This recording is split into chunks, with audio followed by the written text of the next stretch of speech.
Let's begin with an uncomfortable truth. We have never been more connected, and yet we have never felt more disconnected.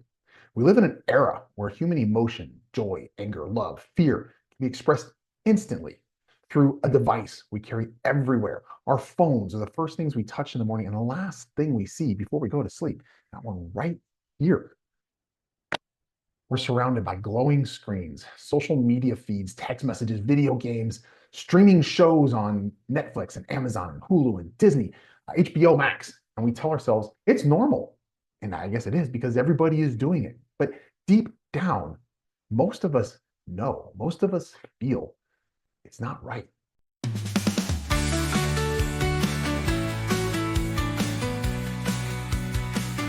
Welcome to Really Kevin, the podcast that's all about living a life of fulfillment through understanding, prosperity, happiness, enlightenment, and philanthropy. Join us as we embark on a journey to unlock the secrets to living a truly amazing life. Whether you're seeking personal growth, financial prosperity, or simply a greater sense of purpose, the Really Kevin podcast is here to help guide you along the way.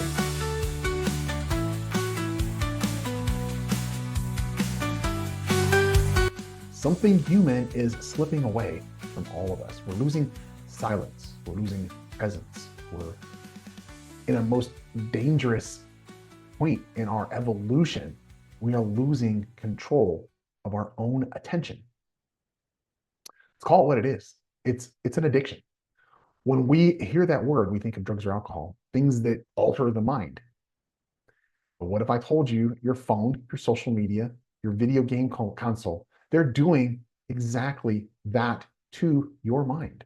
Yes, addiction it's not about a substance. It's in the head. It's about the brain's reward system, that release of dopamine. And that currency of addiction is dopamine. It is a neurotransmitter that drives desire, motivation, and reward. Now, all this week, we've been talking about motivation. We can't get to our goals unless we are motivated. One of those things that motivates us is dopamine. So if we are getting a dopamine response, we call it a dopamine hit from our social media, from our phones, from watching streaming television shows, from video games, from things that aren't healthy for us, the same as if you were a drug addict, the same as if you were an alcoholic, you keep going back to it, you keep going back to it, you keep going back to it. Now, we know that drugs and alcohol are bad, but how come so few people are raising the alarm on social media, on video games, on streaming television? We hear about things happening all the time. There's a lawsuit right now. There's been multiple lawsuits of children who committed suicide because of various different events that happened on social media that they were exposed to. When you check your phone, when you see a new like, a message, a viral post, your brain releases dopamine. It's a burst of dopamine that makes you feel happy. And you know what? The programmers at Facebook and TikTok and Instagram and Twitter and X, they all know that. That little hit makes you feel good for a moment, but then it fades and then you crave more. So you check again. That's what they call a feedback loop. Stimulus, reward, repeat. And tech companies have mastered this loop better than anyone in history. They study your habits, and you know this. They know how long you linger on a post. They literally study on different phones. For example, your iPhone scans your face while you are looking at it. Using that same built-in technology, they're able to see how long you stay on a post and where you're looking at on the post on an iPhone. Other phones, they're gauging how long you stay on particular types of posts before you switch, or you flip, or before you click on something on that post and like it, like if you're looking at an ad or something. They study your habits. They study our habits. They know how long you linger on a post. They know what kind of content makes you react, the kinds of words and images that make you stay. Every single swipe is a piece of data about you to them.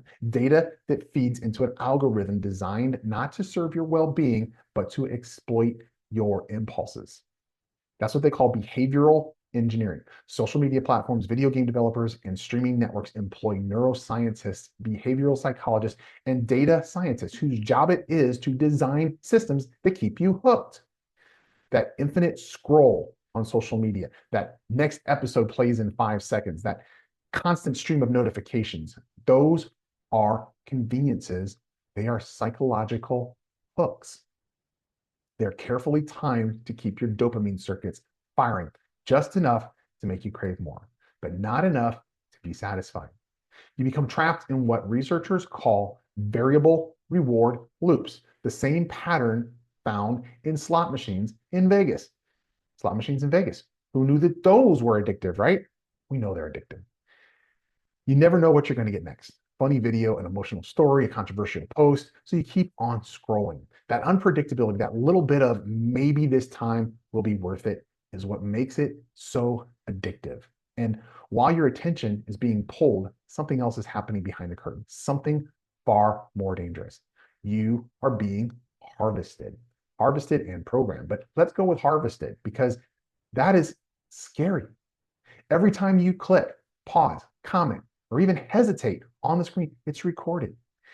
Platforms collect millions of data points on you every minute. Your preferences, your fears, your moods, your sleep habits, even your typing speed is all logged in their database.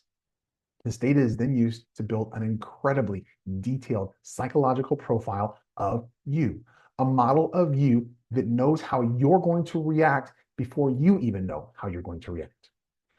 All that data, guess what they do with it? They sell it. It's sold not just to advertisers, but to organizers, political campaigns, corporations who use it to influence how you think, what you buy, and even what you believe and believe in. You are not the customer, you are the product. Your time, your focus, your emotions, that's the currency. They profit from your distraction. And every moment you spend trapped in that endless feed, they're harvesting your data. So what happens when billions of people live like this every day? We're witnessing that right now, the birth of an addicted society. We see at the dinner table where everyone's eyes are on their screens instead of each other. We see children who can't focus more than a few seconds without reaching for stimulation. We see it in adults who can't sit quietly in a room without checking their phones or their tablets. Our attention spans are shrinking. Studies show that the average human attention span has dropped from 12 seconds in 2000 to less than 8 seconds today. In 25 years, our attention span has dropped 1/3. Think about that, 1/3. Our attention span is now shorter than that of a goldfish. Anxiety, depression, loneliness, they've all skyrocketed since the rise of smartphones and social media. We compare our real lives to the highlight reels of others, to influencers, to what other people are posting and getting likes for. And our real lives always come up short living in, because we are not that non-reality that everybody else wants you to believe that they are in. We chase validation through likes and shares instead of genuine connection and purpose. Video games designed to stimulate achievement flood the brain with artificial reward signals, teaching us to value digital trophies over real progress. Television algorithms feed us exactly what we emotionally react to, trapping us in echo chambers and reinforcing our biases. We are being programmed, not entertained. The cruel irony, the very tools that promised connection are the ones creating a disconnection. We have more friends online, but so many fewer in real life. More information than ever and less wisdom. More stimulation and less satisfaction. Let's talk about what this does to our minds and our bodies. Sleep disruption. The blue light from screens suppresses melatonin, the hormone that regulates sleep. That's why so many people lie awake after hours of scrolling. Mental exhaustion, constant exposure to microbursts of information keeps our nervous system in a mild state of fight or flight. We're always alert, always reacting. It's called continuous partial attention, and it's destroying our ability to focus deeply and rest fully when we go to sleep. Anxiety and depression. Social media operates on comparison and outrage. Your brain is constantly exposed to exaggerated extremes. People who look happier, richer, more successful, and the endless stream of conflict and negativity. The result? Chronic stress, self-doubt, emotional burnout. It also creates a sedentary lifestyle. The hours of time that we spend on the screen replace our movement. It replaces our time in sunlight and fresh air. Physical inactivity makes us fat.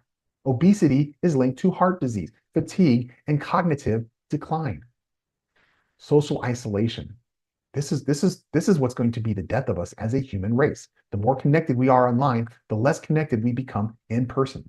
Human beings are wired for face-to-face interaction. That is how we were created. Physical presence, eye contact, touch, voice, tone, all of these things release oxytocin, the hormone of bonding and trust. Digital communications simply cannot replicate that chemistry, and I hope they never do. This constant overstimulation robs us of something precious. It robs us of our souls. It robs us of a presence. The presence that allows us to truly listen, to really create, to really connect, to love genuinely and authentically, to feel life as it's happening. Without those things, we drift through life, only half aware of what's going on, only half engaged, always online, but not alive. Social media sells an illusion, the illusion of belonging. It tells us you're part of something bigger. You are connected. But real connection is not measured in followers. It's not measured in likes or streams or streaks or anything else that they give you on any of the social media. It's measured in moments. It's measured in real memories. It's measured in the tangible. Eye contact with somebody who you enjoy spending time with or speaking to, or that you love, family member. Conversation with real people. Laughter, vulnerability. Things that can't be faked when you have a face-to-face conversation or relationship with somebody. Online, we perform. Our lives are not reality. We are basically living in a performance instead of living our actual life. We chase approval. We're looking for pictures that people are going to like, that people are going to repost, things that people are going to repost if they're not pictures of us. We chase approval instead of authenticity. We curate instead of create. And the saddest part is we become addicted to the process, and we become addicted to that validation, that false, fake validation of a thumbs up or a like or a smiley face or whatever it is that somebody's giving you back as feedback on your social media. Our self-worth becomes dependent upon how everybody else reacts. People we don't know, people we've never even met or seen are dictating what we post and whether or not we're happy about the responses that we're getting. We're trading our authenticity for acceptance, and we are losing ourselves in the process. We are losing our humanity in the process. All right, so enough of the doom and gloom. Let me give you some good news. We can take it back. We can reclaim our time. We can reclaim our attention. We can reclaim our peace. We can reclaim our purpose. It's easy. We can unplug and do all of this. I say it's easy. Just like any other addiction, there's going to be withdrawals. And you know what? Deal with it. Get over it. Because once you have disconnected from all of this, you're going to be happier. You're going to be healthier. And the first step is awareness.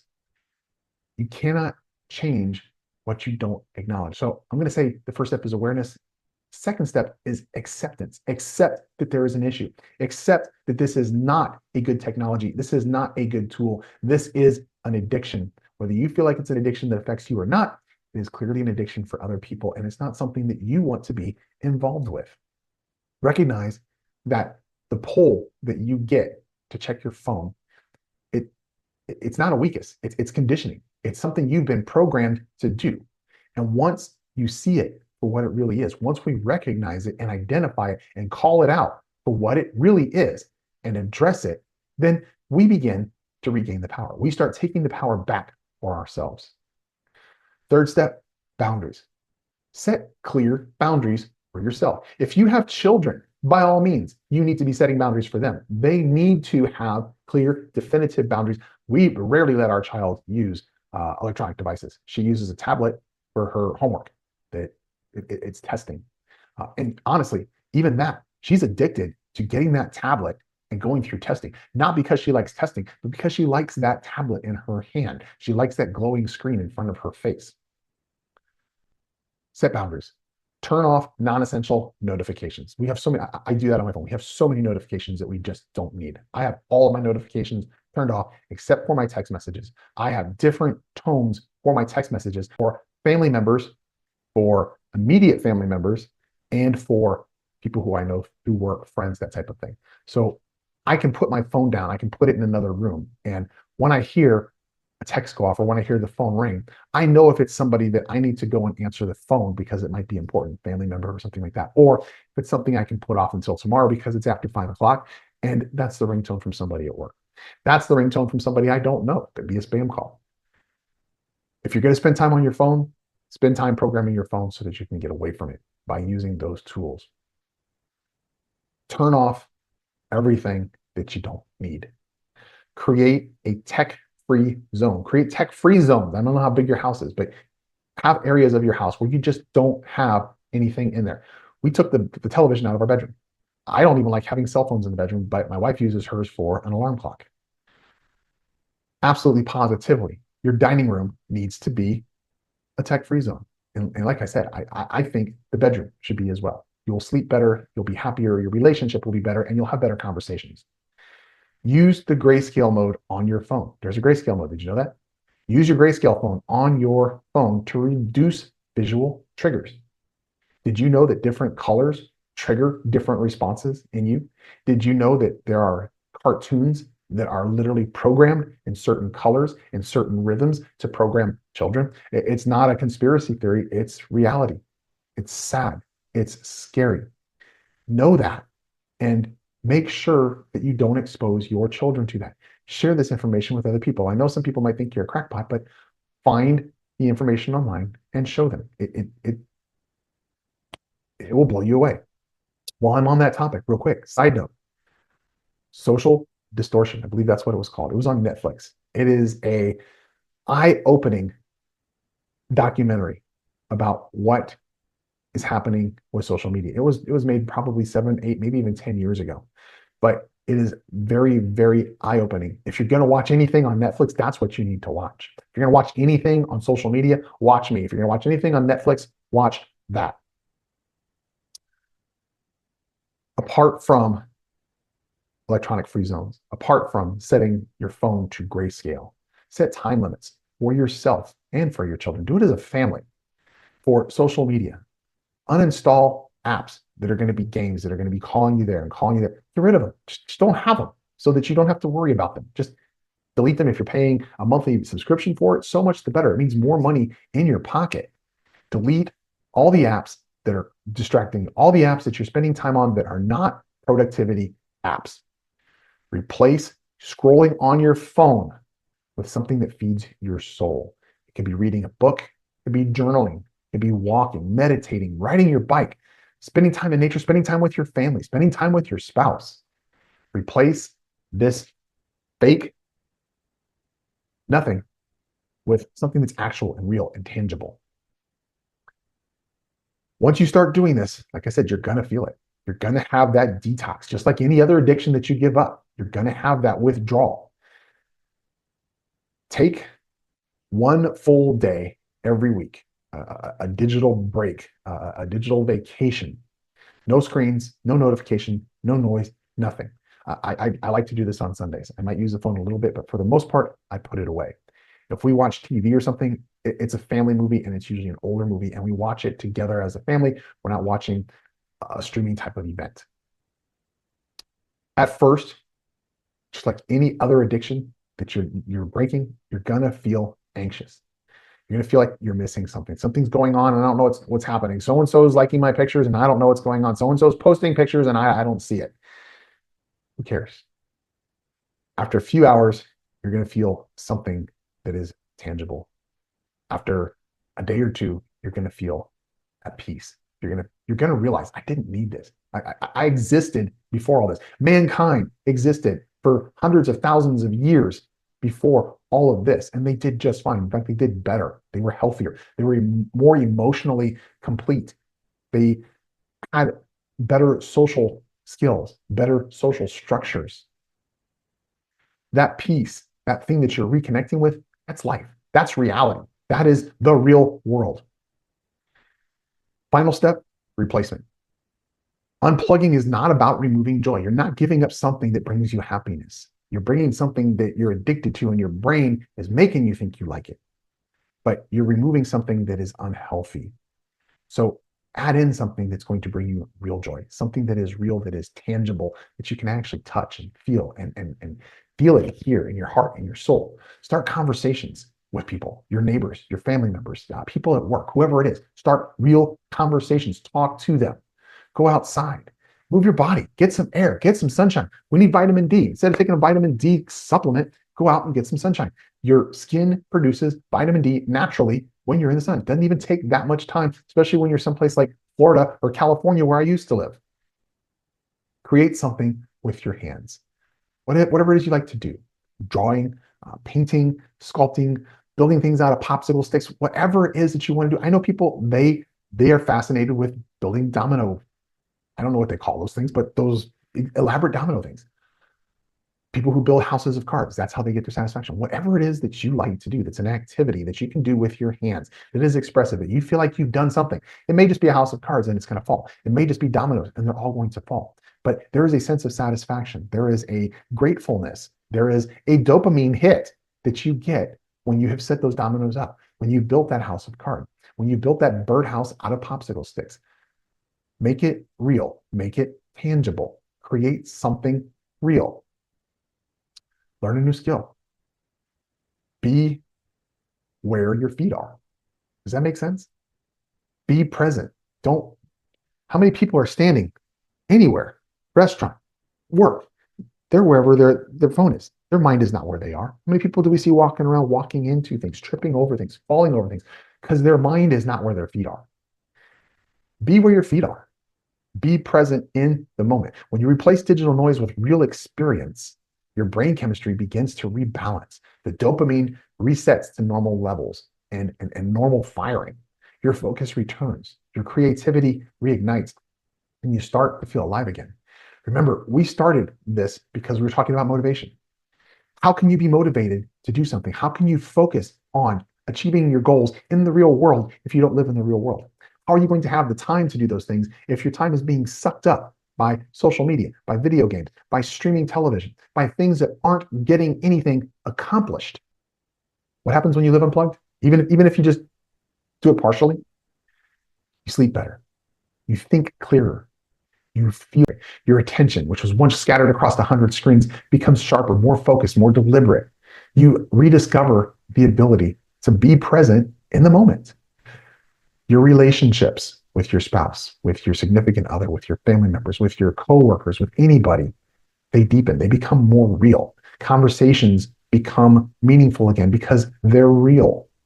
You can read a text, but you can't read somebody's facial expression. You can't know if somebody feels happy. How many times have you read a text and you're like, I don't know what they're saying here. I don't know if they're happy. I don't know if they're mad. I don't know if they're joking. I don't know if they're serious. If you're talking to somebody in person, you'd know. Start seeing the beauty in life, in the world, in relationships, in interpersonal relationships. That's what we call it. Most important in all of this is that you're going to rediscover yourself. You're going to realize who you are. And getting to Empower X, which is what started all of this. Empower X, if you don't know, is the book that I wrote and the program that I created. The premise of Empower X is getting in touch with you. It is discovering who you are authentically so that you can create the life and the greatness that you were created for and that you deserve, that you were meant to live. You rediscover yourself, not your online persona, not the fake bubblegum post pretty pictures, hope for likes you, not the digital version that you want everyone else to see and that they see. The real you, unfiltered, flaws and all, human self. And you know what? At that point, you're going to realize it doesn't matter. I don't care what other people think about me. I care what I think about me. I care that I'm a good person. I don't need to pretend to be having fun on my vacation. I don't need to pretend to enjoy what I'm eating. I don't need to pretend anything and post it on a digital medium for likes, for satisfaction, for validation. I can be me. I can be a good person. I can accomplish things that help me, that help my family, that help my community, that help society at large. And I can be happy for that. That tone you just heard, that's nobody I know. That could literally be spam. And you know what? I won't even check it until tomorrow. I may not even check it at all. I may have somebody else check it tomorrow and see if it's something I need to deal with. Just because I try to unplug as much as possible. I try to have, unfortunately, there is a social media aspect to what a lot of us do. I try to have somebody else do it for me. There are people that they're plugged in, they're never going to come unplugged. That is who they are. That is their business. You know what? I'm happy to let them do my social media. Once you align with who you are, once you align with the reality of who you were meant to be, and doesn't matter what anybody else thinks, you can reclaim your life. You can own your life. You can own your destiny. It's not about rejecting technology. It's about reclaiming sovereignty over it. Technology is a tool. It should serve us. It shouldn't enslave us. When you unplug, you wake up. When you disconnect from the artificial, you are able to reconnect with the authentic.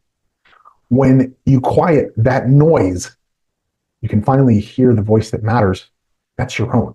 That voice inside that knows you don't need social media to be somebody. So today, I'm going to ask you to do something bold. I'm going to ask you to put down your phone, turn off the screen, fold that laptop down, step outside, get some air, walk around, listen to the birds. The world is still there. It is waiting for you. Life is waiting for you. They're saying, hey, come back. We miss you. Life is out there waiting for you to experience it, waiting for you to embrace it, waiting for you to make something of your life. The world's still there. Life is waiting. The best version of you starts with clarity, focus, peace, and purpose. And one of the biggest steps to getting there is unplugging from this addiction, any addiction. I have a book that I wrote on 12 steps. Maybe there should be a 12-step program. Maybe it should be called Social Media Anonymous. Because again, this is a powerful addiction. This is what you can be, absolutely. And you know what? I want you to come on here and I want you to read people's comments. I hope people will be supportive. If you have a question, I am happy to do more videos and give you more tools and give you more ideas on how to disconnect. But you need to do this. You need to motivate yourself and decide you're going to unplug. Because if you can't do this, you can't do anything else. You're not going to go to the gym and work out because you don't have that motivation. You're not going to lose weight. The people who are out there living life, the people who are out there achieving and getting things done and living the lives that they want to live, they're not in social media. They're not posting pictures of their food, of their vacations. They're living it. They don't care. They're not walking around with a selfie stick taking pictures of themselves. The real world, the world of meaning, the world of creation, the world of connection, it needs you present. It wants you back. I hope we'll see you there. Thank you for joining us on the Really Kevin podcast. Just a reminder, you can catch the Really Kevin podcast on your favorite podcast platform in both audio and video formats. Make sure you check our realllykevin.com for resources, programs and more, and make sure you join us back here again for the Really Kevin podcast.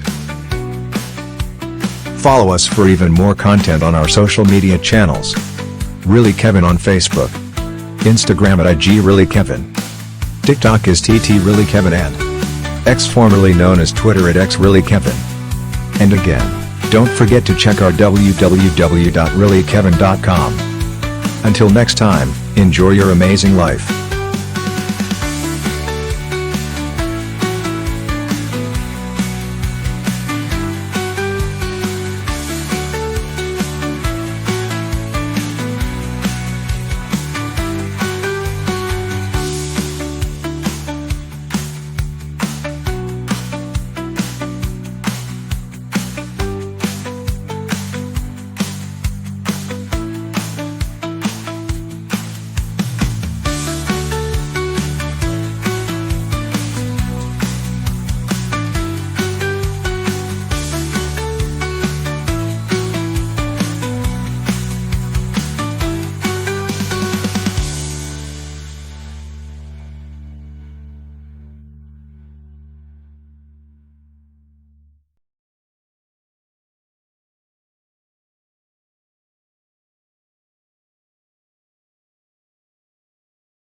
Thank you for joining us on the Really Kevin podcast.